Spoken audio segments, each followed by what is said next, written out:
দ্বিতীয়তে সদৌ অসমবাসীলৈ মৰাণবাসীলৈ শাৰদীয় দুৰ্গা উৎসৱৰ আন্তৰিক শুভেচ্ছা জ্ঞাপন কৰিছোঁ।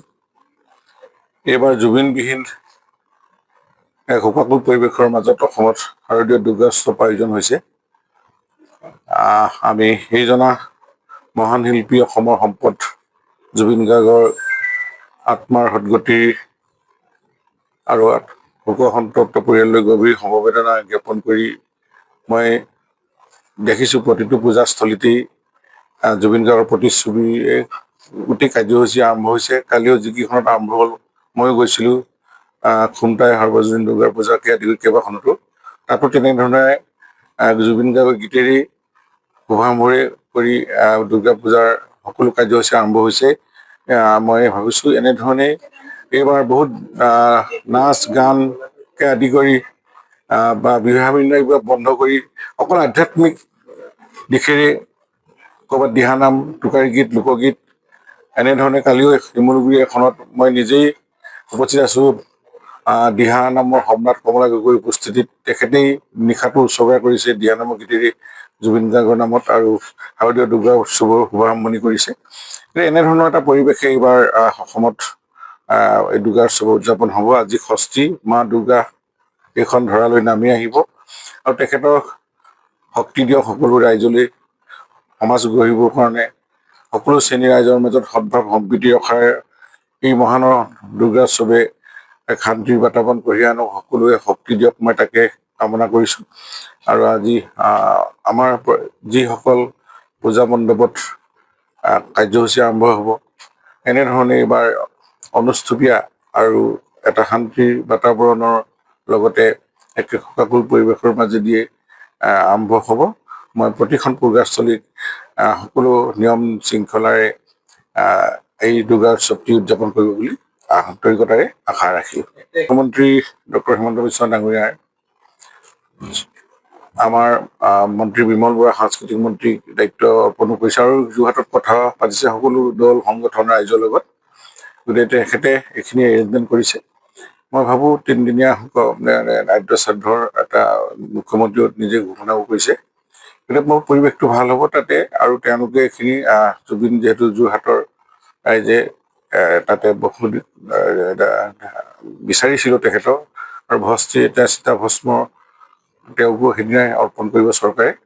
চৰকাৰীভাৱে সুন্দৰকৈ এই তেওঁৰ ৰাজ্য শ্ৰাদ্ধৰ কাৰ্যসূচী সকলো ৰাইজক মই সহায় সহযোগ কৰিবৰ কাৰণে আহ্বান জনাইছোঁ। ৰিজাল্ট ভবা মতে হৈছে। BPF-এ তেওঁলোকে এক সংখ্যাগৰিষ্ঠ চৰকাৰ গঠন কৰিব, আৰু আমিও যেনেধৰণে বিচাৰিছোঁ, আশা কৰিছোঁ তেনেধৰণেই হৈছে BJP-ও। আৰু ইয়াত যিহেতু আমাৰ শেষৰ কেইদিন কোনো কেম্পেইন কৰিব পৰা নগ'ল অসমত এটা শোকাকুল পৰিৱেশৰ মাজত, গতিকে এইটোত BTAD সম্পূৰ্ণ এইটো তেওঁলোকৰ 6 শিডিউল এৰিয়াৰ তেওঁলোকে এইখিনি সুন্দৰকৈ চৰকাৰ তেওঁলোকে নিজৰ গণতান্ত্ৰিক অধিকাৰে দেশখন চলাব। আমি আশা ৰাখিছোঁ যে BTAD সুন্দৰকৈ শাসনটো চলক, চৰকাৰ চলক তেওঁলোকে, আৰু তাৰ উন্নয়ন ৰাইজ বৰুৱাবাসী ৰাইজৰ উন্নয়নৰ গতিটো ত্বৰান্বিত হয় তাকে আশা কৰিছোঁ। মানুহৰ মৃত্যুক লৈ ৰাজনীতি কৰে, বিভিন্ন ধৰণৰ তেওঁলোকৰ এইটো চৰিত্ৰই, মানে তেওঁলোকে এইবিলাক আগৰ পৰাই তেওঁলোকৰ এইবিলাক কূটনীতি, মানুহৰ মাজত বিভ্ৰান্তি সৃষ্টি কৰা, চৰকাৰৰ কাম কাজত বাধা দিয়া, গতিকে এনেকুৱা ধৰণৰ কামৰ কাৰণে আজি কংগ্ৰেছ হওক বা বিৰোধী অসমৰ ৰাইজৰ মানস পটৰ পৰা নিচ্ছিন্ন হৈ গৈছে। গতিকে এইবিলাক বিৰোধী কথাত কোনো প্ৰশ্ৰয় নিদিয়ে, আৰু চৰকাৰে আমাৰ দায়িত্ব পালন কৰি যাব। জাতীয় দায়িত্ব লৈছে চৰকাৰে, আৰু এই চৰকাৰে দায়িত্ব আন্তৰিকতাৰে পালন কৰি আহিছে, আৰু অসমৰ ৰাইজে চৰকাৰৰ কাম কাজত সন্তুষ্ট আছে, আৰু চৰকাৰী সকলো সকলো ফালৰ পৰা সহযোগ কৰি আছে। গতিকে কংগ্ৰেছ বা বিৰোধী কথা ইয়াত কোনো প্ৰশ্নই আহিব নোৱাৰে। গতিকে আৰু তেওঁ মানে যেনেধৰণে কোনে কাত জড়িত আছে এইবিলাক ইতিমধ্যে SIT হওক বা বিভিন্ন টীম আজি এনেকৈ পূজাৰ বতৰতো জাগা কৰি আছে। গতিকে অসম চৰকাৰে কেতিয়াও এইবিলাকক দোষীক এৰি নিদিয়ে। মই দেখোঁ ইয়াৰ আত্মাই ন্যায় পাবই, জুবিনৰ আত্মাই, আৰু ৰাইজেও এই কথা দেখিবলৈ পাব। দ্বিতীয়তে সদৌ অসমবাসীলৈ মৰাণবাসীলৈ শাৰদীয় দুৰ্গা উৎসৱৰ আন্তৰিক শুভেচ্ছা জ্ঞাপন কৰিছোঁ। এইবাৰ জুবিনবিহীন এক শোকাকুল পৰিৱেশৰ মাজত অসমত শাৰদীয় দুৰ্গা উৎসৱ আয়োজন হৈছে। আমি সেইজনা মহান শিল্পী, অসমৰ সম্পদ জুবিন গাৰ্গৰ আত্মাৰ সদ্গতি আৰু শোকসন্তপ্ত পৰিয়াললৈ গভীৰ সমবেদনা জ্ঞাপন কৰি মই দেখিছোঁ প্ৰতিটো পূজাস্থলীতেই জুবিন গাৰ্গৰ প্ৰতিচ্ছবিৰে গোটেই কাৰ্যসূচী আৰম্ভ হৈছে। কালিও যিকেইখনত আৰম্ভ হ'ল ময়ো গৈছিলোঁ, খুমটাই সাৰ্বজনীন দুৰ্গা পূজাকে আদি কৰি কেইবাখনতো, তাতো তেনেধৰণে জুবিন গাৰ্গৰ গীতেৰেই শুভাৰম্ভৰে কৰি দুৰ্গা পূজাৰ সকলো কাৰ্যসূচী আৰম্ভ হৈছে।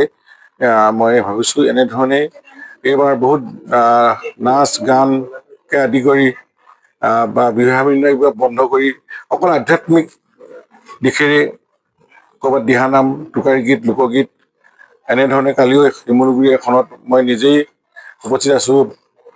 দিহানামৰ সম্ৰাট কমলা গগৈৰ উপস্থিতিত তেখেতেই নিশাটো উৎসৰ্গা কৰিছে দিহানামৰ গীতেৰে জুবিন গাৰ্গৰ নামত আৰু শাৰদীয় দুৰ্গা উৎসৱৰ শুভাৰম্ভণি কৰিছে। এনেধৰণৰ এটা পৰিৱেশে এইবাৰ অসমত এই দুৰ্গা উৎসৱ উদযাপন হ'ব। আজি ষষ্ঠী, মা দুৰ্গা এইখন ধৰালৈ নামি আহিব আৰু তেখেতৰ শক্তি দিয়ক সকলো ৰাইজলৈ, সমাজ গঢ়িবৰ কাৰণে সকলো শ্ৰেণীৰ ৰাইজৰ মাজত সদ্ভাৱ সম্প্ৰীতি ৰখাৰ এই মহানৰ দুৰ্গা উৎসৱে এক শান্তিৰ বাতাৱৰণ কঢ়িয়াই আনক, সকলোৱে শক্তি দিয়ক, মই তাকে কামনা কৰিছোঁ।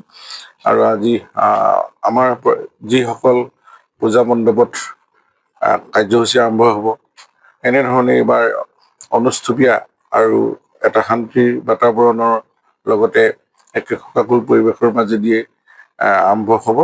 মই প্ৰতিখন পূজাস্থলীত সকলো নিয়ম শৃংখলাৰে এই দুৰ্গা উৎসৱটি উদযাপন কৰিব বুলি আন্তৰিকতাৰে আশা ৰাখিলোঁ। মুখ্যমন্ত্ৰী ডক্টৰ হিমন্ত বিশ্ব ডাঙৰীয়াৰ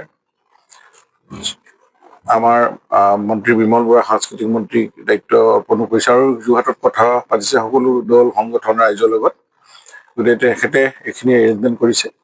মই ভাবোঁ 3 দিনীয়া ৰাজ্য শ্ৰাদ্ধৰ এটা মুখ্যমন্ত্ৰীও নিজে ঘোষণাও কৰিছে। গতিকে মোৰ পৰিৱেশটো ভাল হ'ব তাতে, আৰু তেওঁলোকে এইখিনি জুবিন যিহেতু যোৰহাটৰ ৰাইজে তাতে বহুত বিচাৰিছিলোঁ তেখেতৰ, আৰু ভস্ত্ৰী এটা চিতাভস্ম তেওঁকো সেইদিনাই অৰ্পণ কৰিব চৰকাৰে। চৰকাৰীভাৱে সুন্দৰকৈ এই তেওঁৰ ৰাজ্য শ্ৰাদ্ধৰ কাৰ্যসূচী সকলো ৰাইজক মই সহায় সহযোগ কৰিবৰ কাৰণে আহ্বান জনাইছোঁ। ৰিজাল্ট ভবা মতে হৈছে। BPF-এ তেওঁলোকে এক সংখ্যাগৰিষ্ঠ চৰকাৰ গঠন কৰিব আৰু আমিও যেনেধৰণে বিচাৰিছোঁ, আশা কৰিছোঁ তেনেধৰণেই হৈছে BJP-ও। আৰু ইয়াত যিহেতু আমাৰ শেষৰ কেইদিন কোনো কেম্পেইন কৰিব পৰা নগ'ল অসমত এটা শোকাকুল পৰিৱেশৰ মাজত, গতিকে এইটোত BTAD সম্পূৰ্ণ এইটো তেওঁলোকৰ 6 শিডিউল এৰিয়াৰ তেওঁলোকে এইখিনি সুন্দৰকৈ চৰকাৰ তেওঁলোকে নিজৰ গণতান্ত্ৰিক অধিকাৰে দেশখন চলাব। আমি আশা ৰাখিছোঁ যে BTAD সুন্দৰকৈ শাসনটো চলক, চৰকাৰ চলক তেওঁলোকে, আৰু তাৰ উন্নয়ন ৰাইজ বৰুৱাবাসী ৰাইজৰ উন্নয়নৰ গতিটো ত্বৰান্বিত হয় তাকে আশা কৰিছোঁ। মানুহৰ মৃত্যুক লৈ ৰাজনীতি কৰে, বিভিন্ন ধৰণৰ তেওঁলোকৰ এইটো চৰিত্ৰই, মানে তেওঁলোকে এইবিলাক আগৰ পৰাই তেওঁলোকৰ এইবিলাক কূটনীতি, মানুহৰ মাজত বিভ্ৰান্তি সৃষ্টি কৰা, চৰকাৰৰ কাম কাজত বাধা দিয়া, গতিকে এনেকুৱা ধৰণৰ কামৰ কাৰণে আজি কংগ্ৰেছ হওক বা বিৰোধী অসমৰ ৰাইজৰ মানস পটৰ পৰা নিশ্চিন্ন হৈ গৈছে।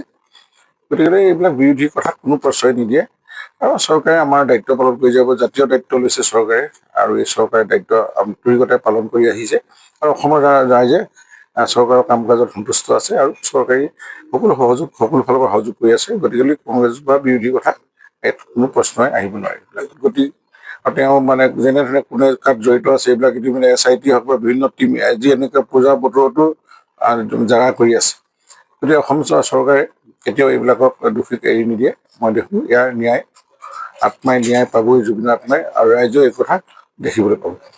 যিকোনো খবৰৰ বাবে যোগাযোগ কৰক 7099017330 লগতে 7099017110 নম্বৰত।